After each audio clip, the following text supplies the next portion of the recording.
Watching Dare2Worship TV, watching Dare2Worship TV. Hello everyone, I am Dr. Regina Spellmon, the Senior Pastor and Ambassadors Today and the founder of Let's Get Bree. And you're watching Dare2Worship TV.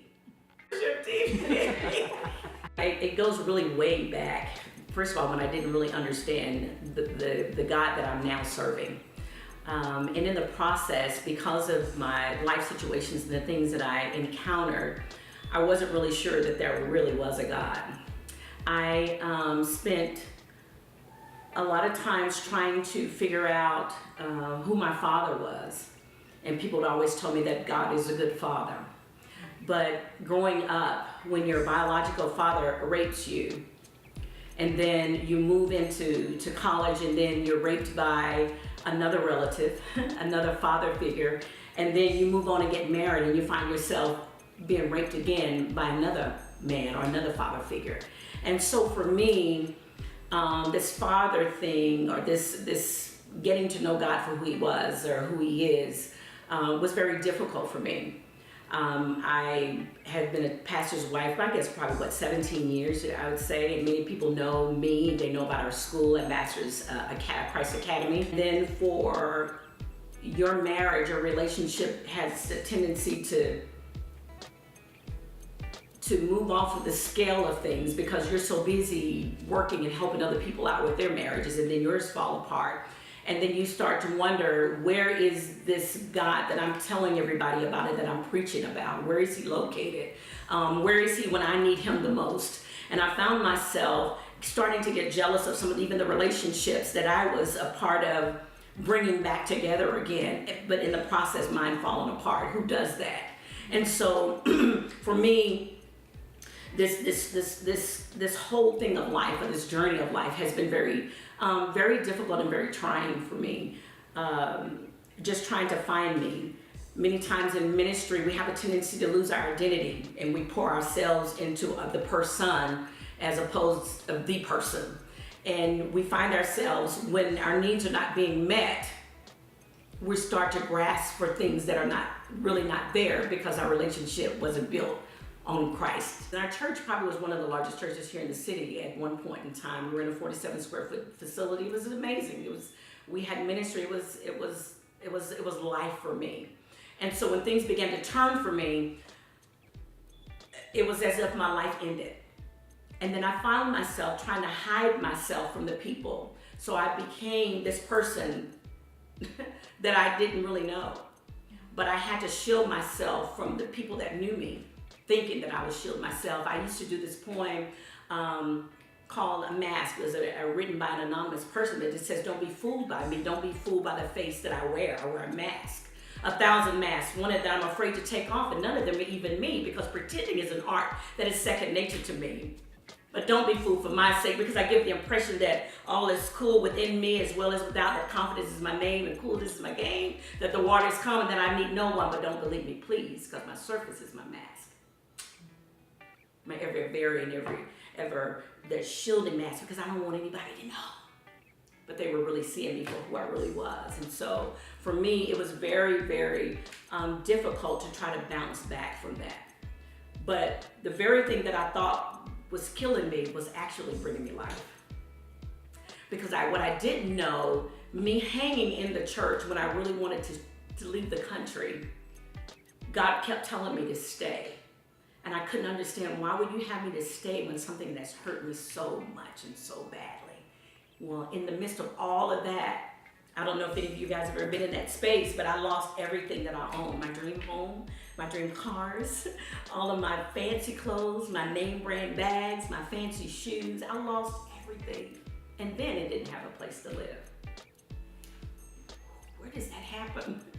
And so I just found myself trying to find myself and trying to regain who I am. But one of the things I believe that really held me together more than anything else was my relationship with God. As much as I wanted to give up on him, he kept reaching for me. I kept feeling the pull of his love, just saying, come on, Regina, you're going to get through this. It's, the things that we preach about. This too will pass. You are an overcomer. You're more than a conqueror. All those things, well, they weren't making sense to me at the moment. But as time progressed, I had to start putting to the test the things that I said that I believed, because there was a gap between what I believed and what I was really living. And so I had to come together to bring it together in order to make it, I guess, make sense, because it wasn't making sense for me. I guess, as I always say, blur the lines, because sometimes we separate our Sunday from Monday, or our service to God from our Tuesdays. We separate the two. And as I began to blur the lines and literally bringing Christ into my everyday, as opposed to just a Sunday, things started to make sense to me. And what I didn't understand is that it was worship. It was my time in worship. It was my time in prayers, my time in getting my, because again, God has a way of making us come back to Him, all right? So everything that you were dependent on, okay, so you ain't got no stuff, you ain't got no husband, you ain't got no friends. So now what? What you gonna do? So I found myself just in a quiet space, just trying to find me. And in the process of finding me, I found Him. And I found that worship is really about a oneness with Him. You know, we talk about worship being a lifestyle and worship being it's what we do every day. I believe that, but I also believe worship is literally just about a oneness with God. God is trying to get us back to a oneness. That which the enemy separated back in the beginning of time in the Garden of Eden, that's what God has been trying to bring back to us. But I found out that my time in worship just changed the whole dynamic, the whole trajectory of my life. Because what I didn't understand is I really wasn't worshiping all these years. I missed it somehow, because something else became my focus. Something else became my source. Something else became my everything, when God is saying, no, I have everything that you need.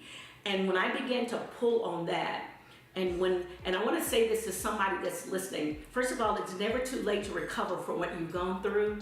But let me say this right here. If y'all don't get anything else that I say on this video right here, whatever took you down, every gift, every talent, every calling that you had on your life is the same thing that's going to bring you back up. So it's not that you need to learn anything any different. You just need to remember what you already have on the inside of you. You need to remember what it was that was holding you prior to, because those same gifts, when you were broken, are the same gifts that's going to bring back wholeness into your life. And many times we think that because we've gone through something, we've lost it all. No, you still have it. It's just scattered all over the place. And you just got to begin to pull it and bring the pieces back together in order to become everything that God has called you to be. And I am convinced that worship is life. Worship is everything. It's everything. I'm telling y'all, it's everything. It is, let me say this, and I know some of y'all are listening and thinking, I don't know how you can, I don't know how to lift my hands. I don't know how. I get it. There have been moments I didn't want to talk to God. I didn't want to see God. I didn't want to lift my hands. But God had put me in a space where I had to continue Bible study, continue to minister to less than 20 people after leaving thousands of people. God just, it's been Him all along. And I am so grateful that I chose not to give up on God, because I was there. I promise you I was there, because it was so devastating. But now that I know what I know, and from where I've been and what I've gone through, that God is really who He says that He is. And if we would just take time and get back to the very one who created us, to the very one that knows about us, who understands our hurts, the one the Bible says we have not a high priest that doesn't understand what we're going through and what we're dealing with. And when we can get back to a place of worship, a place of oneness with God, I'm telling you, it is life-changing. If it wasn't for God, I could not literally sit here and be smiling and showing all my, I don't know how many teeth I got, about 22, 32, whatever. I wouldn't be able to really stand before you, just really, and smile about where I've been. I know I don't look like what I've been through, but God has a way of exchanging your beauty for ashes. And He has a way of bringing you out of a furnace and not smelling like smoke. He has a way of doing that. But let me tell you something. I don't have wounds anymore, so I got some scars to show you what God has done, because He's been absolutely amazing. He's an incredible God. So no matter where you are, what you're doing, and what you've been through, I dare you to worship. I dare you to lift your hands. I dare you to call on His name. I dare you to go down and humble yourself. Get down on your knees. I dare you to call on Him and act like you really need Him. Because when we stop being needy, we're in big trouble. You need Him just like I needed Him. And I just, with all my heart, mind, and soul, I'm telling you, He's everything, and He is the way to go. But worship Him. Get back in oneness in a relationship with Him, and watch Him turn your life around, because He is the master of turnaround. Thank you for watching Dare to Worship TV, and I am Dr. Regina Spellmon, and I dare you to worship.